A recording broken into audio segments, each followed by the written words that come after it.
ابن ماجہ کی ایک حدیث کے مطابق حضرت ثوبان رضی اللہ تعالیٰ عنہ سے روایت ہے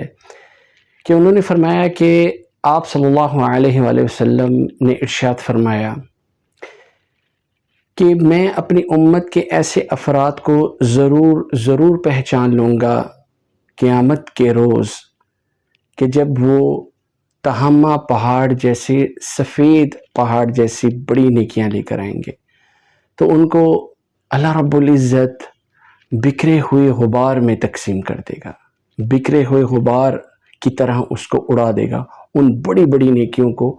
اللہ رب العزت بکھرے ہوئے غبار کی طرح اڑا دے گا۔ حضرت ثوبان رضی اللہ تعالیٰ عنہ نے ارشاد فرمایا کہ یا رسول اللہ صلی اللہ علیہ وسلم، ہمیں ان کی خرابیاں ہم پر واضح کر دیجئے، ایسا نہ ہو کہ ہم ان لوگوں میں شامل ہو جائیں اور ہمیں پتہ بھی نہ چلے۔ آپ صلی اللہ علیہ وسلم نے ارشاد فرمایا کہ وہ تمہارے ہی بھائی ہیں، تمہاری ہی جنس سے ہیں، تمہاری طرح ہی وہ عبادت گزار ہیں،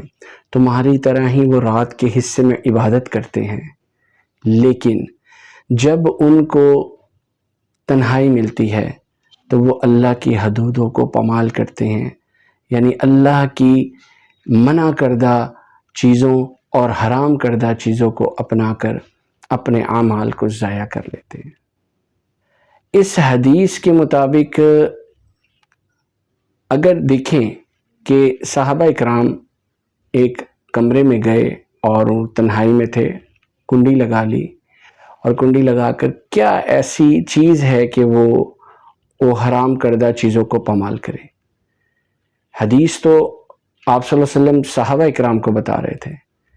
لیکن اگر آپ اس حدیث پر غور کریں تو ہمیں پتہ چلتا ہے کہ یہ جو موبائل ہے اور اس میں ایسی فحش چیزیں اور ایسی حرام کردہ چیزیں جو آج کے دور میں یہ حدیث بہت فٹ ہوتی ہے کہ یہ جو تنہائی میں بیٹھ کر جو آج کل کی نوجوان نسل ہے، اور ایون یہ کہ یہاں تک کہ افسوس کے ساتھ کہنا پڑتا ہے کہ بڑے لوگ بھی اس میں شامل ہیں کہ وہ اسکرولنگ کر کے اپنے ٹائم کو گزارتے ہیں اور رات کو یا بستر میں سوتے ہوئے یا اکیلے کمرے میں حرام کردہ چیزوں کو دیکھتے ہیں اور اپنے اعمالوں کو ضائع کر بیٹھتے ہیں۔ خدا را نوجوانوں سے میری ریکویسٹ ہے، نوجوانوں کو بھی پتہ ہے کہ یہ چیزیں بہت غلط ہیں، ان چیزوں سے بچیے۔ یہ چیز ہمارے اندر تب داخل ہوتی ہے کہ جب ہم اللہ کی بتائے ہوئے طریقے پر نہ چلیں اور شیطان جو ہے وہ حاوی ہوتا ہے، شیطان کو جگہ ملتی ہے،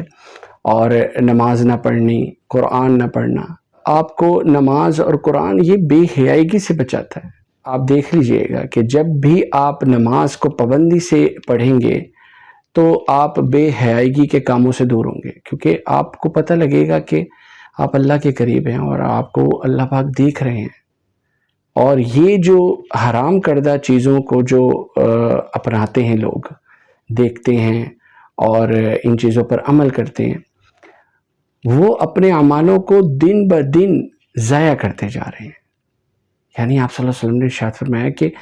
تہامہ پہاڑ سفید چمکدار پہاڑ جیسے بڑے اعمال لے کر آئیں گے، لیکن اللہ رب العزت ان کو غبار کی طرح بالکل ریزہ کر اڑا دے گا۔ اللہ رب العزت ہمیں بچنے کی توفیق عطا فرمائے۔ موبائل کا کم سے کم استعمال کریں،